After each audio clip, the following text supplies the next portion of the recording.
मसीह खुदावन में आज की सुबह आप सब पर सलामती हो। मैं पास्टर सुहेल जॉन एक बार फिर मॉर्निंग डिवोशन के साथ आप सबकी खिदमत में हाजिर हूँ। और आज की सुबह सृष्टि की किताब उसका पहला बाब और उसकी 6 आयतें मुकद्दसा से हम खुदा के कलामे मुकद्दस को देखेंगे। और आज सुबह का हमारा अनुमान है बलाहट में तरक्की। खुदा के लोगों, कलामे मुकद्दस के मुताबिक जब हमें बुलाया जाए, हमारी कॉलिंग हो, हमें अलग किया जाए, हमें चुन लिया जाए एक बड़े मिशन के लिए, मकसद के लिए, जब खुदा आपको चुनता है तो फिर हमारी उसमें तरक्की होनी चाहिए। खुदा आपको अपने विजन में शामिल करता है। खुदा हमें एक बेहतरीन मंजिल देता है। खुदा हमें निशान देता है।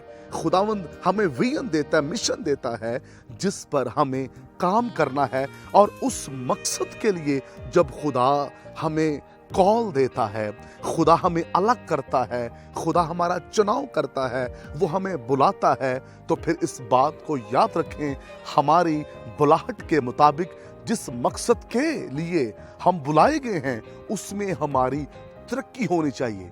समटाइम हम बुलाए तो जाते हैं लेकिन हम तरक्की नहीं कर पाते। उसमें कहीं ना कहीं प्रॉब्लम्स होती हैं, हम तरक्की नहीं कर पाते। हम इस मैसेज में सीखेंगे कि बुलाहट में हम तरक्की क्यों नहीं कर पाते। हम ऐसे लोग भी देखेंगे जो बुलाए गए और उन्होंने तरक्की की। खुदा के लोगों, सब चाहते हैं उन्हें खिदमत मिले और वो खिदमत करें, वो टाइटल चाहते हैं, वो चाहते हैं खुदावंद उन्हें बुलाए।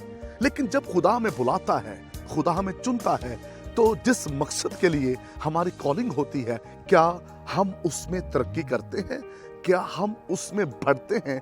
यहाँ कलामे मुकद्दस के अंदर खुदा कहता है, तुम इस पहाड़ पर बहुत रह चुके।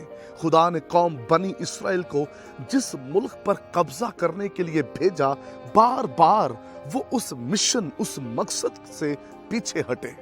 क्योंकि जब आप पीछे हटते हैं, अपने माजी की तरफ जाते हैं, फिर आपकी तरक्की रुक जाती है।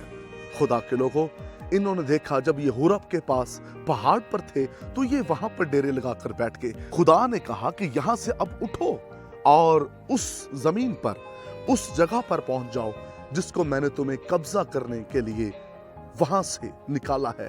खुदा ने कौम बनी इस्राएल को मिस्र की गुलामी से निकाला। खुदा ने उन्हें अलग किया। खुदा आग का सतून और बादल का सतून बनकर उनके साथ साथ था। खुदा ने उन्हें चुना और खुदा ने उन्हें एक मंजिल दी, निशान दिया, मिशन दिया जिस पर उन्हें काम करना था। बहरे कुलसम के पार होते ही वो उस मकसद को भूल गए और उन्होंने अपने लिए एक देवता बना लिया।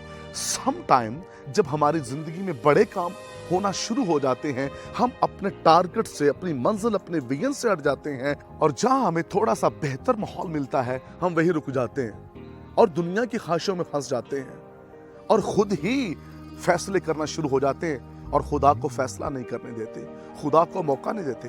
कौम बनी इस्राएल ने खुद फैसला किया, अपने लिए देवता बना लिया। उन्होंने अपनी कॉलिंग को नहीं समझा, उन्होंने समझा नहीं हम किस मकसद के लिए बुलाए गए हैं। खुदा ने हमें किस बात के लिए चुना है, मुकर्रर किया, अलग किया, हमारा मिशन क्या है, लेकिन वो वहां ठहर गए। ऐसे कई बार उन्होंने नाफरमानियां की। खुदा के लोगों, जब खुदा हमें बुलाता है तो फिर दिन और रात हमें अपनी कॉलिंग पर काम करना चाहिए ताकि हमारी तरक्की होती जाए। पौलुस रसूल कहता है, वक्त के लिहाज से तुम्हें उस्ताद होना चाहिए था। हम तरक्की पर तरक्की करें और उसके लिए हमें अपनी कॉलिंग को, अपनी बुलाहट को समझना है। खुदा इस कलाम के वसीला से आपको बरकत दे। मेहरबान बुजुर्ग आसमानी बाप, जो बहन भाई बुलाए गए हैं और इस कलाम को सुने और इसके सुनने में वो तरक्की पाएं और बरकत पाएं, ये सुना।